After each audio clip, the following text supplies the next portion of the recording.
Main റോഡിൽ നിന്നും ഏകദേശം ഒരു 1.5 കിലോമീറ്റർ 2 കിലോമീറ്ററോളം ദൂരം ഉണ്ടാവാം ജീവമാതാ കാരുണ്യ ഭവൻ സ്ഥിതി ചെയ്യുന്നത്. ഒരു കാട്ടിനുള്ളിലാണ്. ജീവമാതാ കാരുണ്യ ഭവനിലെ അന്തേവാസിയെ പീഡിപ്പിച്ച് ഗർഭിണിയാക്കിയ ശേഷം വിവാഹം കഴിച്ചു നടത്തിപ്പുകാരിയുടെ മകൻ. വിവാഹരാത്രി തന്നെ ആ പെൺകുട്ടി ഈ കൊടുങ്കാട്ടിലൂടെയാണ്, ചുറ്റിലും കാടാണ്. അവിടെ ദൂരെ നിന്ന് നോക്കിയാൽ ഒരു ഭാർഗവീ നിലയം കാണാം. അവിടെ നിന്നും ഇറങ്ങി ഈ കാട്ടിലൂടെ പുറത്തിറങ്ങിയാണ് പോലീസ് സ്റ്റേഷനിൽ വന്നത്. വിവാഹം കഴിച്ച ദിവസം തന്നെ ഗിരിജയോ അല്ലെങ്കിൽ ഗിരിജയുടെ മകനോ അവരെ വീണ്ടും അപായപ്പെടുത്താൻ വേണ്ടി നോക്കി എന്നാണ് അതിൽ നിന്നും മനസ്സിലാക്കുന്നത്. അല്ലെങ്കിൽ ഗുണ്ടകളെ വെച്ച് അവളെ വകവരുത്താൻ നോക്കിക്കാണും. അവരെ കല്യാണം കഴിച്ച് കൂടെ പൊറപ്പിക്കാനൊന്നും ഉദ്ദേശം ഉണ്ടായിരുന്നില്ല എന്നാണ് അറിയാൻ പറ്റിയത്. അവരെ കല്യാണം കഴിക്കുക, 2 വർഷത്തിന് ശേഷം തട്ടിക്കളയുക, ആ കുഞ്ഞിന് ജന്മം നൽകി കഴിഞ്ഞാൽ പിന്നെ അവർക്ക് സ്വസ്ഥതയും സമാധാനവും കൊടുക്കാതെ ഒന്നുകിൽ അവർ ഒരു മാനസിക രോഗിയായി തിരികെ ഗുണ്ടകളെ കൊണ്ട് അവരുടെ ജീവൻ എടുപ്പിക്കുക, എന്നിട്ട് ആ ശവം കൂടെ വിറ്റ് കാശാക്കുക. അതായിരുന്നു ഉദയഗിരിജയുടെയും മകന്റെയും ലക്ഷ്യം. 17-ാം തീയതി വരെ സുഖവാസത്തിന് പോയിരിക്കുകയാണ്, ഹണിമൂൺ ആഘോഷിക്കാൻ പോയിരിക്കുകയാണ് ഉദയഗിരിജ.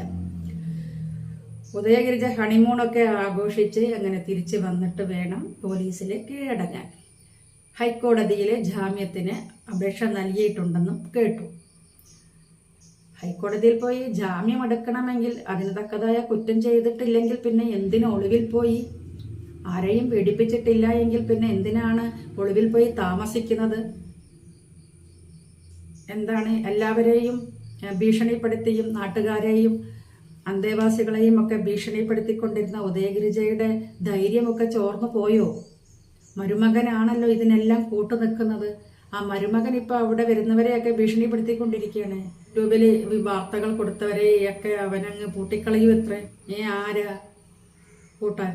എന്നൊക്കെ തോന്നുന്നുണ്ടാകും. ഗിരിജയുടെ കയ്യിലുള്ള പണം ഒരു കാലത്ത് തീരും. കുറെ നല്ല മനുഷ്യരാണ്. അവർക്ക് ഭക്ഷണത്തിനും താമസത്തിനും അവരുടെ മരുന്നുകൾക്കും വാങ്ങാൻ വേണ്ടി കൊടുക്കുന്ന പണം എടുത്താണ് മരുമകനെ നീ ആർത്തുല്ലസിച്ച് നടക്കുന്നത്. നിനക്കൊക്കെ ദേഹമാണെങ്കിൽ എന്തെങ്കിലും ജോലിക്ക് പോയിക്കൂടെ? ഞങ്ങളെപ്പോലുള്ളവർ കൊടുക്കുന്ന, അന്തേവാസികൾക്ക് കൊടുക്കുന്ന പണം എടുത്ത് വേണോ നീ ജീവിക്കാൻ? നിന്നെ വീഡിയോയിലെല്ലാം കണ്ടു. നീ നല്ല ആരോഗ്യമുള്ളവനാണല്ലോ, ജോലി ചെയ്ത് ജീവിക്കണോ? നിനക്ക് ജോലിക്കൊന്നും പോകാൻ പാടില്ലേ? ഗിരിജയുടെ കൂടെ കൂടി ഗിരിജയുടെ മോളെ പെണ്ണും കെട്ടി അവിടെ തന്നെ കൂടി നിനക്കൊന്നും വീടും കുടിയും ഇല്ലേ? നിനക്ക് ജന്മം തന്ന അമ്മയുണ്ടല്ലോ, വണങ്ങുന്നു. വിവിയുടെ ഒരു യൂട്യൂബ് ചാനലിൽ ഗിരിജയുടെ മരുമകന്റെ സുജിത്തിന്റെ ഒരു വോയിസ് കേട്ടു.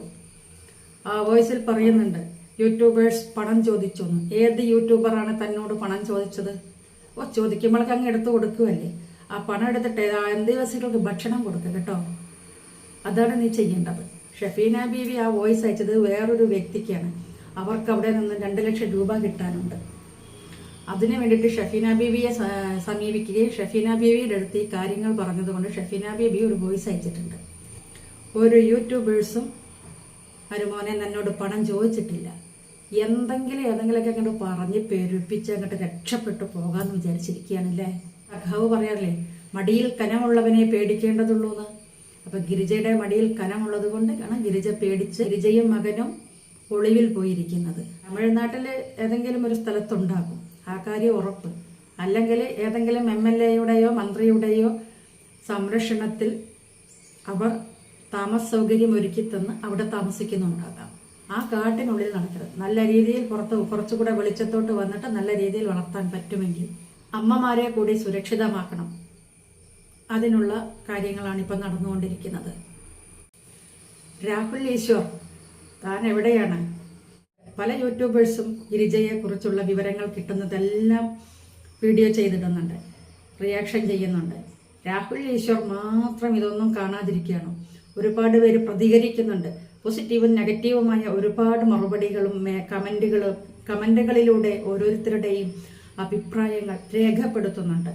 എന്തുകൊണ്ട് ഈശ്വർ മാത്രം ഇതിനെക്കുറിച്ചൊന്നും ചാനൽ ചർച്ചകളിലൊന്നും വന്നില്ല? ചാനലുകാർ എന്തെങ്കിലുമൊക്കെ എടുത്തിട്ട് കുറേ ചർച്ച ചെയ്യാറുണ്ടല്ലോ. എന്തുകൊണ്ടാണ് ഈ ഉദയഗിരിജയുടെ ജീവമാതാ കാരുണ്യ ഭവനെ കുറിച്ച് ഒന്നും തന്നെ ചർച്ച ചെയ്യാത്തത്? ഡെപ്യൂട്ടി സ്പീക്കർ അവിടുത്തെ ഒരു MLA ആണ്. ഗിരിജയുടെ ഒളിവിൽ പോകുന്നതിനും അവിടുത്തെ നടത്തിപ്പിനും സപ്പോർട്ട് ചെയ്യുന്ന ആളാണോ ഡെപ്യൂട്ടി സ്പീക്കർ? മന്ത്രി മുഖ്യൻ ഫേസ്ബുക്ക് വാട്സാപ്പ് വഴിയും ചാനലുകളിലോ ഒക്കെ വരാറുണ്ടല്ലോ, എന്തെങ്കിലും ഒരു അഭിപ്രായം പറയാറുണ്ടല്ലോ മന്ത്രി. എന്തുകൊണ്ടാണ് ഇതൊന്നും തന്നെ പറയാത്തത്? ഇതിനെക്കുറിച്ചൊരു അഭിപ്രായവും ഇല്ലേ? അതോ ഇതിങ്ങനെ തന്നെ നടത്തിപ്പോയിക്കോട്ടെ? ഒരുപാട് ജീവിതങ്ങളെയാണ് നശിപ്പിച്ചിരിക്കുന്നത്. എത്ര ജീവിതം, എത്ര അമ്മമാരെയും പെൺകുട്ടികളെയും ചൂഷണം ചെയ്ത് ഭക്ഷണം കൊടുക്കാതെ പട്ടിണിക്കിട്ട് പിക്കോലങ്ങളാക്കി അവരുടെ ജീവനെടുത്ത് ശവം എടുത്ത് വിറ്റ് കാശുണ്ടാക്കുന്ന ഈ അനാഥാലയം പൂട്ടണ്ടേ? അനാഥാലയം പൂട്ടാൻ വേണ്ടി എത്ര പേർ രംഗത്തെത്തിയിട്ടുണ്ട്. ഇതൊന്നും തന്നെ കാണുന്നില്ലേ? കണ്ടിട്ടും കണ്ണടച്ചിരിക്കുകയാണോ? നിങ്ങളൊക്കെ എന്ത് സാമൂഹ്യ പ്രവർത്തകരും രാഷ്ട്രീയ പ്രവർത്തകരുമാണ്?